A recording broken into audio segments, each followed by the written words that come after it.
Welcome back to the political and economic state of the world right now. You might have noticed we have changed our name from socioeconomic, bit of a mouthful, and wasn't what we were going for. Firstly, we wanted to make our name something that would be a little bit of a joke to people who got the joke. It was Jaden Smith, son of Will Smith, famously said on an interview that he actually couldn't talk to kids his age because he wanted to talk about the political and economic state of the world right now, and he got clowned for it. And that's the basis of our name. So, political and economic state of the world right now with friends Thomas, Ryder, Ben. All right, so today we're going to be talking about Ukraine and the current state. There's a lot to talk about. Ryder, let's give the breakdown. Me give the breakdown. Yeah, sure. Go ahead. Change of pace. Yeah, go ahead and Change of pace. Lead us off today. From what I hear, Ukraine is being deemed the bad guy by Trump, right? Zelenskyy, not great. Not a great guy. Not a great guy. Not like Putin. Putin's his... Because Trump has said that. Trump. Is that what he said? Did he call him not a good guy? No, I don't know. All right. No, I have no idea. Well, I've actually looked at it. So what he called him was he called Zelenskyy a dictator. So not a great guy. Yeah, but there is reason for him to call him a dictator. This is Zelensky's 6th year as Ukrainian president. Terms are 5 years. In February of 2022, he initiated martial law, which makes it so that there cannot be elections until the uplifting of said martial law. And while he did this, he also banned 11 political parties within Ukraine, and he has merged all of the news into one government station. Actually, NPR reported in July of 2022 that Zelenskyy's team said that he needs to do this to maintain a united front in fighting Russia. All right, so I think I got the gist of it then. Yeah, right. He's just being a hater right now. Yeah, I mean, and Zelenskyy took this action in 2022, Yeah. So we didn't really hear about it because we justified it. You're in the middle of a war. You have to do something to make sure that you have public support, and you have to rally your people behind a war. I mean, you're defending yourself. I think that's a good point. Honestly, I don't know that that's negative per se. I mean, FDR, right? Of course, we had elections. Right. We did. Right. But he broke long-standing precedents when he took office for a third and eventually a fourth term. Right. Mm-hmm. So and that's why we had a whole exactly right whole act. So I don't know that this is necessarily a bad thing. Like at least originally, obviously looking at the war right now, it didn't work very well because they're not doing very good. But right, yeah. I don't know. Rallying around one leader, I think, is probably not a bad idea. Yeah, no. Well, you say that rallying around is not a bad idea, but I also don't think that it's unfair of Trump to call him a dictator because technically, after he instated martial law, he is now the leader because it's emergency powers. The Roman Senate famously had this where they could elect an emperor, to lead in the times of crisis, and they were expected to hand back over their power to the Senate. And Caesar didn't do that, and he got assassinated. So now dictator has this horrible connotation. Right. I think that's what Trump is using with Zelenskyy. So he's definitely attacking it's Zelenskyy a negative connotation. here, for Absolutely. sure. Yes, right. And Donald Trump has done this to spite. He's done this to spite Zelenskyy because Zelenskyy and his team have actually declined Trump's Rare Earth Minerals Act.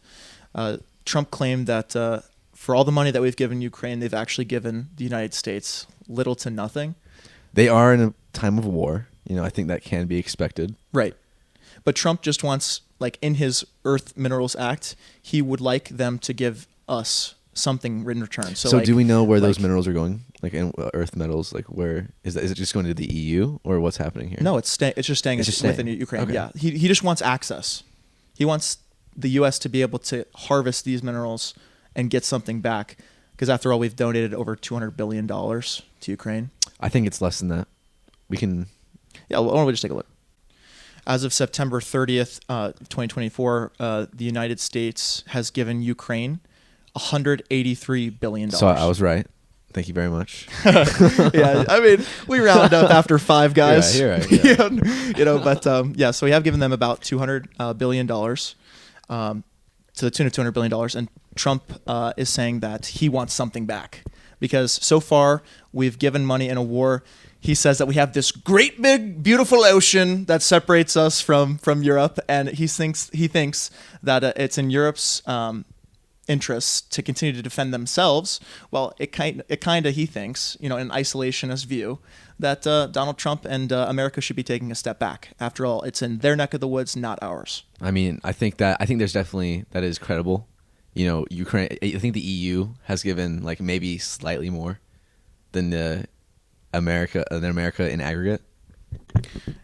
Yeah. So actually, the United States has given a little bit more than Europe. Europe actually has given available close to $145 billion. So why do you think there's this disparity, even though America really has less in the game here? Well, the disparity. Do you mean like why is the U.S. giving more? Yeah, why is the U.S. giving more? Well, because the U.S. is an extremely wealthy nation, and we kind of have the money to give. But then again, critics will say we don't, because we are in the biggest deficit our country has ever seen. I mean, this is the biggest investment the country's ever made.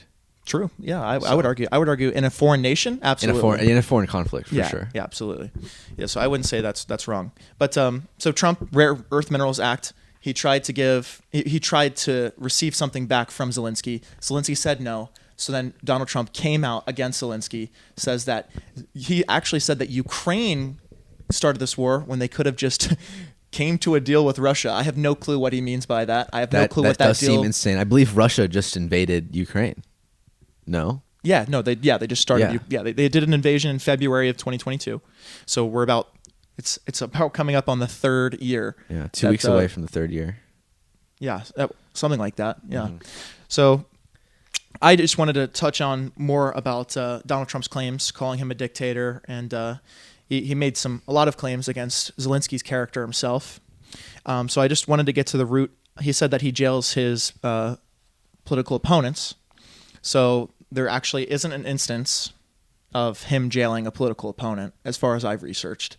But he has attempted to. So his government put treason charges on a former Ukrainian president and opposition party leader, Petro Poroshenko. And he started this in 2022. He started treason charges against him. And recently, February 17th, 2025, Poroshenko was interviewed. So the person that did the interview noted that Poroshenko's demeanor is noticeably milder and more balanced in his statements now against Zelenskyy.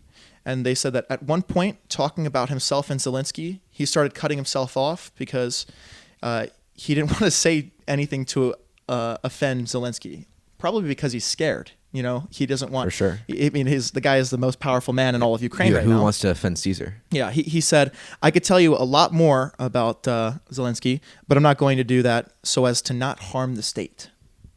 So that's saying a lot. Zelenskyy has now, his main political rival is afraid to speak out against Zelenskyy, maybe because he doesn't want to hurt the national image in the war. But it's important to note that Poroshenko is scared. In an interview, the newspaper is a Ukrainian newspaper, and they've reached out to Poroshenko for the past 3 years, and this is the first time he's accepted the interview. So I think right now all of these things aren't really that concerning. They are in an active state of war. But if we do see these overreaches of power continuing past on the ground conflicts, that's when we can really start calling him a dictator, or calling him or seeing it as a threat, right? Right. Yeah.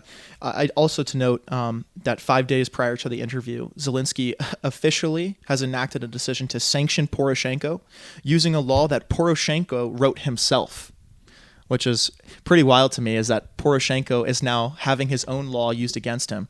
Poroshenko went on to state that actually there's a provision in the law that makes it so that the law is not able to be used against Ukrainian citizens.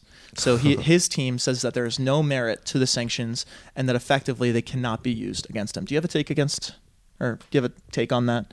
I thought it was pretty interesting. Trump is saying that Zelensky's character is called into question, and it's clear that Zelensky's character cannot be the brightest.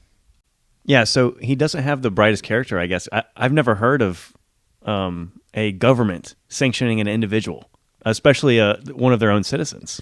Well, the U.S. actually has sanctioned people before. Individuals? Yeah, individuals, Oh, yes. interesting. We have sanctioned Russian oligarchs. That's why, and the EU sanctioned Russian oligarchs after the invasion of Ukraine. Okay. That's why you saw many oligarchs, they had their super yachts in ports, and they couldn't have access to them. Any American individuals? I myself, I do not know Yeah. if Americans have question. been sanctioned. It's a great question, but we have to try to move on to talk Totally. only about Ukraine. So Ben was going to want to platform us here into our next topic on the U.S. talks. So yesterday, Tuesday the 18th, Marco Rubio led an envoy of American diplomats in Saudi Arabia to talk with some similar Russian envoy. They broadly agreed to pursue 3 goals in the future. 1, to restore staffing in their respective embassies. 2, to support a high-level team to start talking about a peace in Ukraine. Number 3, to explore an expanded and economic relationship and collaboration between the 2 states. No EU or Ukrainian officials were invited to this talk, which obviously offended both of them, and they have since talked about their disapproval of this move. And this does also mark a very big movement away from Biden's more seclusionist, anti-Russian strategy in dealing with Russia. Right. Yeah, that's very interesting to me, is that none of these Ukrainian or European officials were at all even talked to or considered. But Trump's team seems to think that we are the leading power and that we are the ones to settle the differences. Yeah. So he set his envoy, Marco Rubio, who was a former running adversary versus Trump in 2016. So it's interesting to see how Trump has utilized Rubio in one of the most important roles of all of foreign policy, the Secretary of State. Absolutely. Zelensky actually was meant to go to Saudi Arabia for like unrelated peace talks, and like canceled them because he didn't want to be associated with such a broad and overarching move by Trump's administration. So he doesn't even want to be like related to him. So he's refused to go to Saudi Arabia to talk to Russia? Yeah, just completely. He doesn't want to be like near Saudi Arabia right now. He Right, because canceled the move. they're like a backstabbed. Exactly. Yeah. Right. Yeah, no, I could see that. I think that there is justification for Trump's team to do this. I think Trump has always taken the most interesting foreign policy moves of history. He seems to think that if we make Russia an ally, Europe is already guaranteed to be on our side because they've been our allies for so many years. So I'm interested to see what the world will look like if we can truly usher in an era of Russia and American cooperation that we have yet to see in our lifetimes, or anyone currently living, for that matter. You know how interesting that would be. It is a strange precedent for sure. Like what Trump's doing, as far as it's very optimistic. As far as his comments though on Zelensky, right? It's kind of interesting for coming from him. I would say in the face of his revolutionization of, or rather his utilization of executive power, right? Right. I mean, he's taken a bunch of liberties, right, with what he does with his executive powers that previous presidents didn't. So I think when he talks down on the character of Zelensky, it's a little bit strange. It's a little bit strange in light of his recent moves. Donald Trump seems to be an enigma in the form of president because he seems to take a super big role in foreign policy that you don't typically see from other presidents, like where you always want to be involved and he always wants to set the tone. You saw that in his first term, whenever he was the first president to set foot in North Korea, a historic enemy that the Barack Obama administration clarified as one of the enemies of world peace. Donald Trump went in there and crossed the DMZ line. He was the first president to ever set foot into North Korea, and he talked with Kim Jong-un with his little button. He said, "I also have a button. It's much bigger than yours." And I think that's always been a really strong point in his presidency, would be his foreign policy. He's not afraid to do things that are scary. And I thought then, right, that him ushering in good relations with enemy, or they're not necessarily enemy, but the public would view them as enemies, like Russia and North Korea. Historic, long time. Yeah, enemies, historic right? enemies, right? So I thought that I still think that, you know, harboring good relations is good with them, but maybe not perhaps, you know, at the expense of a informal ally in Ukraine. You know what I mean? One who was looking to get into NATO, and I mean, currently isn't, but one who was looking to get into NATO. Right. I can see. So Trump, trying to get some value from his informal ally, was brutally rejected by Zelensky, and he told his Senate to not even his congressional body to not even consider the deal because it gives nothing to the people immediately and gives them no security assurances. So he said to just decline it altogether. So Trump, obviously, does not like his deals being declined, he feels spurned by this interaction and wants to spite Zelensky. So he came out against him on the world stage. Basically, I've heard some people say that he was giving talking points from the Kremlin because he was just completely wailing on Zelensky and Ukraine. But I am interested to see where these talks with Russia go and whether or not maybe we could see an era of, I don't know, a nicer Russia and United States collaboration. I don't even know what that would look like. It's so foreign to me. Yeah, I mean, the world doesn't know what that would look like. But I think beyond Trump's aggression towards Zelensky, I think this bold move to just talk to Russia individually is going to lead to a faster peace in Ukraine, right? So if Ukraine was there, if the EU officials were there, I really don't think that Russia would be as open to a deal as it would be with Trump. I'm not quite sure what you mean. Donald Trump has said that if there was to be a deal with Ukraine, that Ukraine would have to sit and watch as it was made. Like, he has said this. Absolutely. Right. Because he says he basically refused to.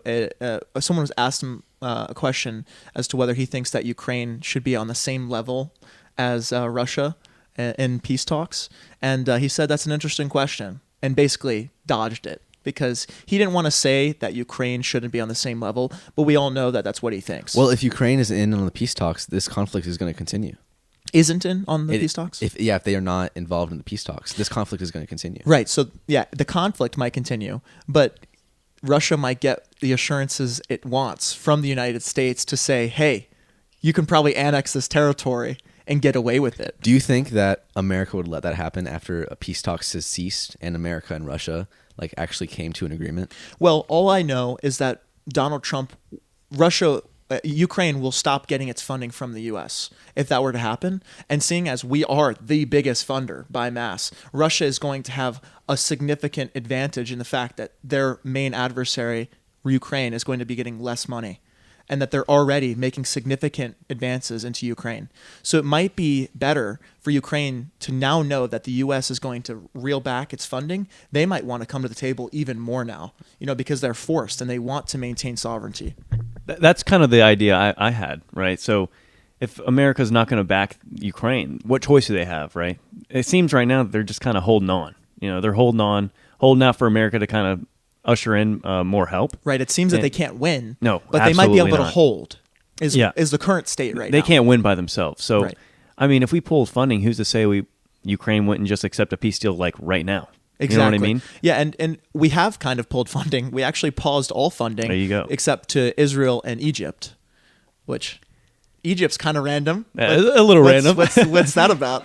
I think we didn't pause funding to Egypt because Trump is still talking about the Palestinian relocation, and he's trying to get the Egyptian people to take on more Palestinians. Let's go back to Ukraine. That's a future episode. Right. Yeah. So we'll go ahead and move back to Ukraine, but that could be a reason. Interesting. Yeah. So I think it is also interesting that it's not really crazy, right? If you barring historical animosity, it's not really crazy to think that Trump would want to ally himself with Russia. No, and it's not crazy to think that he would pause funding for the sake of allying with Russia. You know what I mean? So in his first term, Putin and Trump were almost described as warm. They always would meet together and they exchanged smiles, and they had plenty of good cordial diplomatic meetings. He told Putin to never invade Ukraine. Putin told him about his intent, and he said, "No, you could never do it. Not under the Don. The Don would not allow it. Will not allow it." But it just seems that Putin thought now or never, in the Biden presidency, and it seemed that, to be honest, he got what he wanted. He was able to move in. They had a fast offensive. Then Ukraine repelled, and now the Russians are pushing further than ever. Well, it's interesting that Trump would take this stance against Zelensky when Putin has a long track record of imprisoning and killing his political opponents. So Right. I'm not sure where this is coming from. It seems to me like he's looking for an excuse to make himself look better when he pulls funding. I don't know. An excuse to look better from pulling funding Yeah, for yeah. the Russians? To look better from the Russians' viewpoint. In the sense that he wants to have a reason for, I guess, the American people why he is pulling funding and supporting, and I guess passively supporting Russia, right? Right. I mean, political rhetoric would have you say, no, I mean, this is ridiculous, right? Russia's an enemy. We don't need to be helping them. Yeah, what do you mean by political rhetoric? Like long-standing political rhetoric? Again, like the U.S. is always an enemy to Russia? Exactly. Right, okay. Right. So the American people would, or I guess most American people would view Russia as not the best entity. Yeah, I mean, me included. Yeah, exactly. Most of the American public is like Russia's been longtime enemy, Cuban Missile Crisis, even Cold Putin War. is terrible. Right. I mean, Putin Right. is. We can look at him killing his rival Alexander Navalny. So he's not the nicest guy. His wife is pretty popular right now, right? Yes, yeah. Navalny's wife is a popular opposition leader in Russia, Right. And she says that she vows to never end Navalny's movement that he started. So that's pretty interesting. But Trump seems to be taking a very cordial tone with Putin, and he really just wants to try to create a friend with a historic and longtime rival. So back to what you said about, what could this relationship look like? Do you think it could be like a better trading arrangements between the two allies, potential allies? I mean, I think anything with being nicer would involve nicer trade. But Trump really hasn't set a precedent for being nice on the trade platform. So Absolutely. he just now, implemented reciprocal tariffs, which just means that if there's a tariff on us for any percent, we're going to match a tariff on them for that percent. And then also we have to talk about the threatened 25% tariffs on our immediate neighbors, Mexico and Canada, which have been paused since both of them have accepted creating joint task forces with the United States and putting more troops on their shared borders. So by doing this, could you say that Trump is really maybe like risking these relationships, these very close bonds? I mean, he's definitely straining them. I think he's definitely straining them. But is he wrecking them? Absolutely not. No, I mean, absolutely not. At the end of the day, We're America, yeah, right? I mean, as silly as it sounds, like no one's gonna break off a relationship with the best or the biggest economy in the world, right? I mean, at the end of the day, we're the ones. We are the ones brain draining other countries. All of the smart people are coming to the United States for jobs. That's not to say that couldn't happen to China right now, rising star, for a future episode. I can't wait to have a China episode. I'm really super stoked about China. Are you going to speak Mandarin during that episode? Maybe I might speak a little bit of Mandarin in our Chinese episode. But I do take a fascination to China, so we'll perhaps take a gander. For sure. I'm looking forward to that too. Into the east, a gander to the east. That could be the episode. Yeah. But back to Ukraine, I think, and overall, like trading relationships, maybe not wreck the relationships, but definitely see like diminished, participation by our allies, right? But what? So I'm just curious to where you think we have our allies do for us. What do you think our allies do for us currently? Oh, I mean, we import most of our natural gas comes from Canada. So trade. Trade absolutely is what I'm talking about right now. So trade is what our allies do for us. But Trump seems to think that our allies do nothing for us on trade because there are deficits in almost every country. Because we are the biggest importers, right? So Sure. naturally there's going to be a deficit. Sure, yeah. Trump takes that deficit and he thinks that means that they're robbing us. So that's currently his viewpoint. So he's like, you guys can't be much of an ally if you're gonna run a deficit with us. So I think a precedent he's also setting is that yes, this is not just a two-way streak. You're taking advantage of us. Is kind of what you're saying. Like that's Trump's our view. allies are taking advantage of us. Yes, Trump's view is that these can't really be our allies if they're going to take advantage of us through trade. That's what his viewpoint is. That's what happens with the reciprocal tariffs that everyone's so upset about. I mean, I think that's a good point. I think that's a good point you're making, right? But I think that without that trade, I mean, we're the biggest consumers in the world. Like we need that trade to sustain our daily lives, our consumers as Americans, right? Because we're going to consume, and so because of these tariffs, Canada, Mexico, all these people might rely on less trade with us. They're definitely going to rely on the trade they have with us, right? So, but from this view, right, and we're talking about trade. that's where we go back to Ukraine.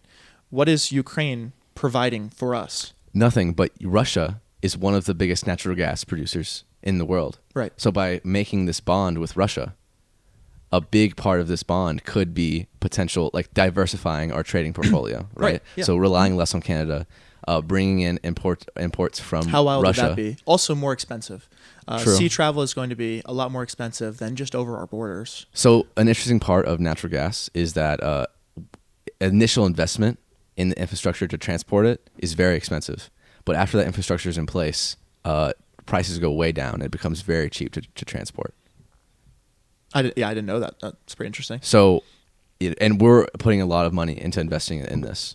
And so by investing all this money, that's really opening us up to trade in more natural gas markets, including Russia. It seems like you're advocating for the Trump move to become nicer with Russia. You think that Russia would provide more value to us? That's well, what it seems like like that's what Russia right is now. trying. That seems what Trump is trying to do with these tariffs, or is banking on tariffs and Ukraine and the Ukraine stance Yeah, right now. like I think he's banking on having more allies in or with our enemies by making these tariffs. That's what I'm seeing happening. Yeah, from my point of view, whenever it comes to relations and foreign policy, I think it's a generally smart decision to try to take a lighter stance on Russia and to try to become friends with an enemy, because like we talked about in the first episode, the democratic peace, we're unlikely to see a conflict of nations emerge because we are trying to be closer to Russia.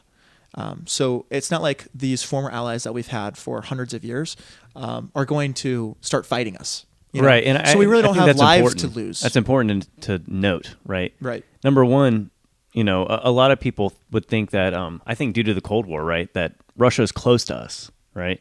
Russia isn't really close to us when it comes Not to anymore. technology and development. Right. I mean, they really aren't. No, they've I mean, waned. So I don't think that inviting them to be trade partners and potentially improving their economy would hurt or would help them more than it helps us. I think we definitely have the benefit here, right? You know what I mean? So yeah, we might be helping Russia out, which historically is not great, right?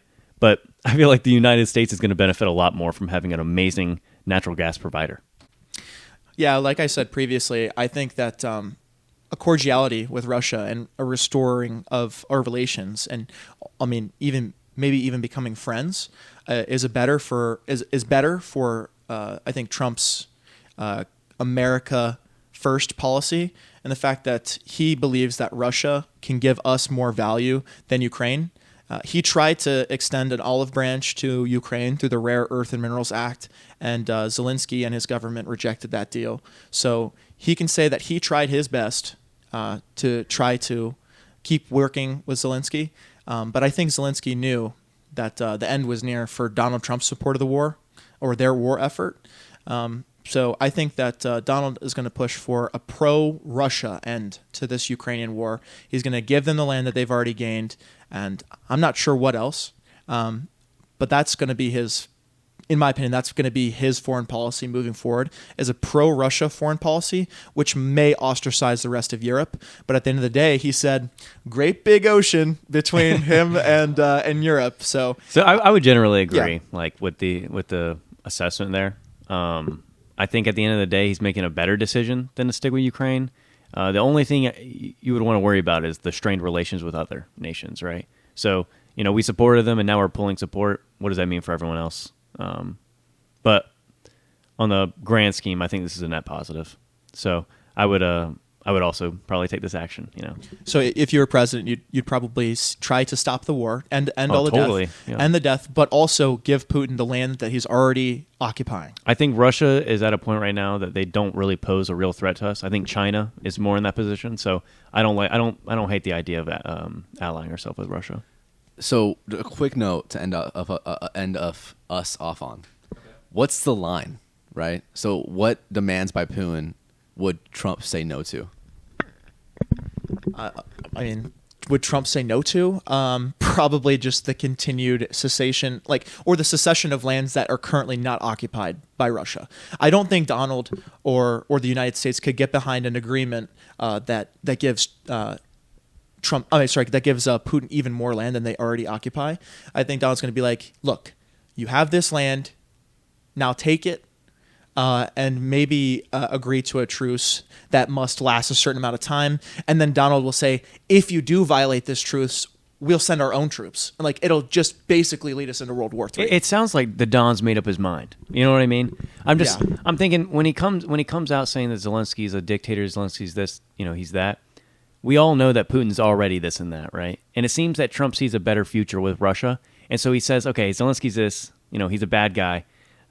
It's not so bad allying myself with another bad guy who's just better, bigger and badder. Right, and he has resources. Exactly. One of them has resources, one of them stretched thin and is only being supported by aid. Exactly. So I think what he did was a little bit strange, but it's probably for the best, I mean, it is a brutal blow to Zelensky. Zelensky has to be very terrified right now. He knows that his support from the United States is waning and that he currently only has a support from the EU. That has to be a very scary spot to be in. But yeah, that's pretty much wrapping up on what we have for Ukraine today.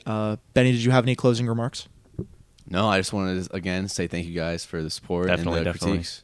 Yeah, thank you guys. Also, we would love to thank everyone for listening to our first episode.